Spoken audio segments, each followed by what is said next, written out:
साथियों, मैं श्रीमती सुमन शर्मा, प्रदेश अध्यक्ष छत्तीसगढ़ प्रदेश नर्सेस एसोसिएशन मंचासीन समस्त पदाधिकारियों का और आप सभी महानुभावों का सत नमन करती हूँ।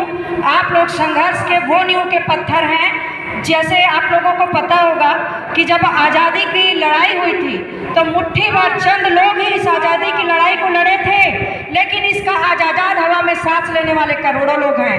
आज डीए का ये आंदोलन, एचआरए का ये आंदोलन, आज ये जो है 300 दिवस भुगतान का ये आंदोलन और ये जो है आप 4 स्त्री क्रमोन्नत वेतनमान का ये आंदोलन आप लड़ेंगे और बैंकों में लाइन लगाकर वो सारे साथी लेने जाएंगे बढ़े हुए पैसे जो आज घरों में सोए हुए हैं, या फिर बैठ के भगवान के पास प्रार्थना कर रहे हैं कि हे मंत्रिमंडल आज ही आदेश करो, फैसला करो।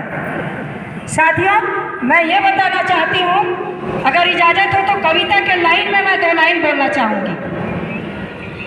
आती रहेंगी सरकारें, जाती रहेंगी सरकारें, कर्मचारियों को खुश जो करेगा सीजी में राज करेगा। हो आती रहेंगी सरकारें, वरना पिछले बार जैसे जाती रहेंगी सरकारें। बात तो समझ आ रही होगी कि मैं बताना क्या चाहती हूँ। साथियों, अपनी सिर्फ 4 ही मांगे हैं, है ना, उसी के लिए बोल रही हूँ। अपनी तो बस ये 4 ही मांगे, देना तो होगा होगा, वरना आती रहेंगी सरकारें 5 साल के लिए और जाती रहेंगी सरकारें 5 साल बाद, वरना कर्मचारियों को दिए जो देगा सीजी में राज करेगा। 5, 10, 15 नहीं, लगातार कर्मचारियों को दिए जो देगा सीजी में राज करेगा। हो आती रहेंगी सरकारें। तो साथियों, ये मेरी दिल की बातें हैं।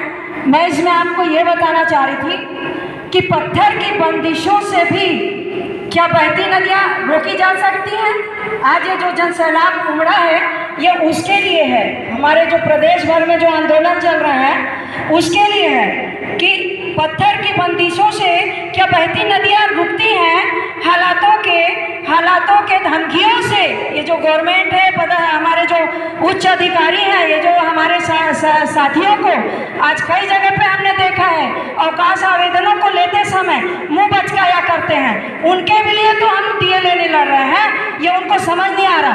तो उन्हीं के लिए बोल रही हूँ कि पत्थर की बंदिशों से क्या बहती नदियाँ रुकती हैं? क्या आज के ऐसे हालातों से क्या हमारी नजरें झुकती हैं? बिल्कुल नहीं। दमन के आगे नहीं झुकेंगे। अरे दमन किया तो और लड़ेंगे, दमन के आगे नहीं झुकेंगे और दमन किया तो और लड़ेंगे। साथियों, किस्मत के हर पन्ने पर किस्मत लिखवाना पड़ता है। क्या बिना मांगे कुछ मिलने वाला है? बिना छीने कुछ मिलने वाला है? हाँ, इसीलिए बोल रही हूँ कि किस्मत के हर पन्ने पर किस्मत लिखवाना पड़ता है और जिसमें मशाल सा जज्बा हो ऐसा दीप जलाना पड़ता है। मैं इन सभी दीपों को सलाम करती हूँ।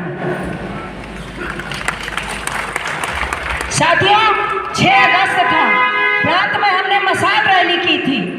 उस समय धारा 144 लगा था राज्य में, फिर भी हम लोगों ने प्रांत स्तरीय मशाल रैली की थी। धारा 144 में फौजियों की फौज लगी थी, पर किसी ने हमारी आवाज को क्यों नहीं रोका कि जो हम डीए की लड़ाई लड़ने आ रहे हैं वो उन फौजियों को भी दिलाएंगे।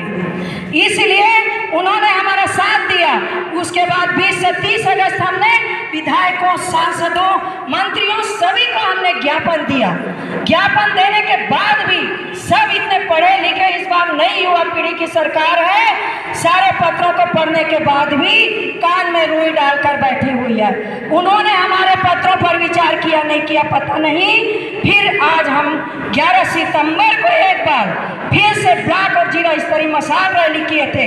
उस मशाल की रैली को धधकते हुए अंगारों को देखकर भी आज उनके दिलों में जो है ये जो चुप्पी है उसको देख करके लग रहा है कि वो खामोश क्यों है। और और उसके बाद आज 27 सितंबर हो गया, हमने पूरे प्रदेश भर में वहाँ बंद किया है। सारे अस्पताल बंद हैं, मरीज भटक रहे हैं, सारे स्कूल बंद हैं, बच्चों का भविष्य खतरे में है, पर सरकार होश में नहीं आई। तो मैं उनके लिए 2 शब्द कहूँगी साथियों, इजाज़त है?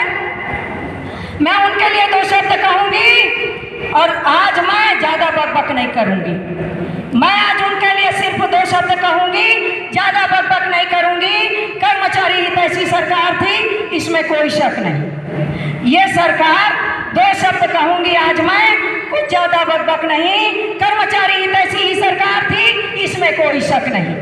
लेकिन फिर क्या हुआ कि लगता है कुर्सी पाते ही इनमें भी गुरूर आ गया, लगता है कुर्सी पाते ही इनमें भी गुरूर आ गया।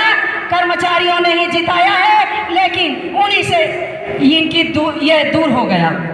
कर्मचारियों ने ही जिताया है, लेकिन उन्हीं से ये दूर हो गया। अब हमारी ताकत को ये शासन फिर से आजमा रही है। कर्मचारी अधिकारी संगठन भाइयों बहनों, 112 संगठन से भी अधिक संगठन जुड़े हुए हैं। अधिकारी भी इसमें हैं, कर्मचारी भी इसमें हैं। तो कहना चाहती हूँ कि अब हमारी ताकत को ये शासन भी आजमा रहे हैं। लगता है पिछली शासन के ही रवैये को दोहरा रहे हैं, लगता है पिछली शासन के ही रवैये को दोहरा रहे हैं। हमने नोटा क्यों नहीं दबाया, ये सोच कर हम बहुत पछता रहे हैं। ताली बजा। हमने नोटा क्यों नहीं दबाया? नोटा दबाने का मतलब आप लोग समझ रहे होंगे साथी, न इसको जिताना था न उसको जिताना था। हमने नोटा क्यों नहीं दबाया, ये सोच कर हम काफ़ी पछता रहे हैं। और नौबत यहाँ तक आ पहुँची है कि हड़ताल पे हड़ताल करते जा रहे हैं। साथियों, हमारी 4 सूत्री मांगों को हमारे मंच में जितने भी वक्ता है सबने दोहराया है, उन्हें मैं फिर से नहीं दोहराऊंगी। पर हम ये जानते हैं कि हमने एक चरण पूरा किया।